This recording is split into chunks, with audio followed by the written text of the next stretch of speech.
राजा विक्रमादित्य अपने समय के सबसे शक्तिशाली और न्यायप्रिय शासकों में से एक थे। उनकी राजधानी उज्जैन धन धान्य से भरपूर थी और प्रजा उनसे बेहद प्रसन्न थी। परंतु राजा विक्रमादित्य की आत्मा एक अदृश्य भूख से तड़पती थी, भगवान शिव की असीम भक्ति की भूख। युद्धभूमि पर विजयी होने और राज्य का संचालन करने के बाद भी उन्हें एक अधूरापन महसूस होता था। एक दिन दूर देश से एक विद्वान ब्राह्मण राजा विक्रमादित्य के दरबार में आया। ब्राह्मण ज्ञान और विनम्रता का सागर था। राजा ने उनका आदरपूर्वक स्वागत किया और राज्य की कुशलता के बारे में उनसे चर्चा की। बातचीत के दौरान ब्राह्मण ने राजा की आंखों में छिपे हुए भाव को भांप लिया। ब्राह्मण ने कहा, हे महाराज, आपकी कीर्ति दूर दूर तक फैली हुई है। आप एक महान योद्धा और न्यायप्रिय शासक हैं, परंतु आपकी आंखों में एक गहराई है जो राजनीति की चकाचौंध से परे कुछ और ढूंढ रही है। राजा विक्रमादित्य मुस्कुराए और बोले, आप सच कहते हैं विद्वान। युद्ध जीतने और राज्य चलाने से मेरा मन तो संतुष्ट होता है, परंतु मेरी आत्मा भगवान शिव की भक्ति में लीन होना चाहती है। ब्राह्मण ने कहा, महाराज, आपकी यह इच्छा सराहनीय है। भगवान शिव सच्चे भक्तों की सच्ची भक्ति से अत्यंत प्रसन्न होते हैं, लेकिन उनकी भक्ति प्राप्त करना इतना आसान नहीं है। इसके लिए आपको एक कठिन परीक्षा देनी होगी। राजा विक्रमादित्य ने दृढ़ स्वर में कहा, मैं किसी भी परीक्षा के लिए तैयार हूं। मुझे बताइए, मुझे क्या करना होगा? ब्राह्मण ने कहा, हिमालय की ऊंची चोटियों के बीच एक गुप्त शिवलिंग स्थित है। वो स्थान कठोर मौसम और जंगली जानवरों से भरा हुआ है। आपको वहां 1 वर्ष तक रहना होगा और केवल भगवान शिव की आराधना करनी होगी। इस दौरान आपको केवल वही भोजन ग्रहण करना होगा जो प्रकृति आपको प्रदान करेगी। यदि आप सफल हो गए तो आपकी भक्ति पूर्ण होगी और भगवान शिव आपको दर्शन देंगे। राजा विक्रमादित्य ने बिना किसी हिचकिचाहट के ब्राह्मण की बात मान ली। उन्होंने राज्य का भार अपने विश्वासपात्र मंत्री को सौंपा और यात्रा की तैयारियां शुरू कर दी। उन्होंने केवल कुछ आवश्यक वस्त्र, भोजन का थोड़ा सा सामान और सबसे महत्वपूर्ण, भगवान शिव की एक मूर्ति साथ ली। कुछ ही दिनों में राजा विक्रमादित्य शिवभक्ति की ज्वाला से प्रज्वलित होकर उज्जैन से निकल पड़े। उनकी यात्रा कठिन और लंबी थी। जंगलों को पार करना पड़ा, ऊंचे पहाड़ों को चढ़ना पड़ा और खतरनाक नदियों को पार करना पड़ा। रास्ते में कई बार उन्हें जंगली जानवरों का सामना करना पड़ा, परंतु भगवान शिव के नाम का जाप करते हुए वे आगे बढ़ते रहे। अंततः कई हफ्तों की यात्रा के बाद राजा विक्रमादित्य हिमालय की बर्फीली चोटियों पर पहुंच गए।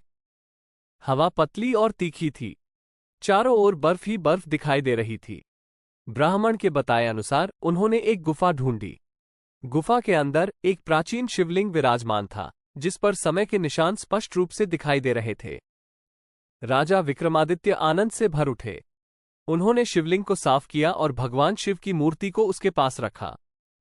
उन्होंने शिवलिंग के सामने एक छोटी सी वेदी बनाई और भगवान शिव की आराधना शुरू कर दी। पहले कुछ दिन तो राजा विक्रमादित्य को साथ लाए हुए भोजन से काम चल गया, लेकिन वह जल्द ही खत्म हो गया। हिमालय की कठोर परिस्थितियों ने उन्हें जकड़ लिया। पतली हवा और ठंड ने उनके शरीर को कमजोर कर दिया। भूख और प्यास उन्हें सताने लगी। जंगली जानवर रात के समय गुफा के आसपास मंडराते रहते थे। उनकी गर्जना से नींद हराम हो जाती थी। लेकिन राजा विक्रमादित्य ने हार नहीं मानी। उन्होंने भगवान शिव के नाम का जप करना जारी रखा। उन्होंने हिमालय के कठोर वातावरण को भी भगवान शिव की एक माया माना। धीरे धीरे उनकी आत्मा मजबूत होती गई। उन्होंने पास में ही जंगली फल और जड़ी बूटियां ढूंढना सीख लिया। प्रकृति ने उन्हें भोजन तो दिया, परंतु वो बहुत ही कम मात्रा में था। कुछ महीने बीत गए। राजा विक्रमादित्य का शरीर कमजोर हो गया था। उनके चेहरे पर गहराई आ गई थी, परंतु उनकी आंखों में अब भी भक्ति की ज्वाला जल रही थी। एक रात जब वो भगवान शिव की आराधना में लीन थे, तो उन्हें एक अजीब सी अनुभूति हुई। गुफा के अंदर का वातावरण अचानक बदल गया। हवा गर्म हो गई और चारों ओर एक दिव्य प्रकाश फैल गया। राजा विक्रमादित्य ने अपनी आंखें खोली तो उनके सामने भगवान शिव स्वयं खड़े थे। भगवान शिव का रूप अत्यंत मनमोहक था। उनके गले में नीलकंठ का निशान था, उनके मस्तक पर चंद्रमा विराजमान था और उनके जटाजूट में गंगा नदी बह रही थी। उनके हाथों में त्रिशूल और डमरू थे। राजा विक्रमादित्य भगवान शिव के चरणों में गिर पड़े। आंसू उनकी आंखों से बहने लगे। भगवान शिव ने उन्हें उठाया और कहा, हे विक्रमादित्य, तुम्हारी भक्ति से मैं अत्यंत प्रसन्न हूं। तुमने कठिन परीक्षा उत्तीर्ण की है। तुम्हारी आत्मा अब शुद्ध हो चुकी है। अब तुम लौट सकते हो और अपने राज्य का संचालन धर्मपूर्वक कर सकते हो। राजा विक्रमादित्य बोले, हे भगवान, आपकी कृपा से ही यह सब संभव हुआ। मुझे आपका दर्शन प्राप्त हुआ, इससे बड़ा कोई सुख नहीं हो सकता। लेकिन अब मैं अपने राज्य लौटकर क्या करूंगा?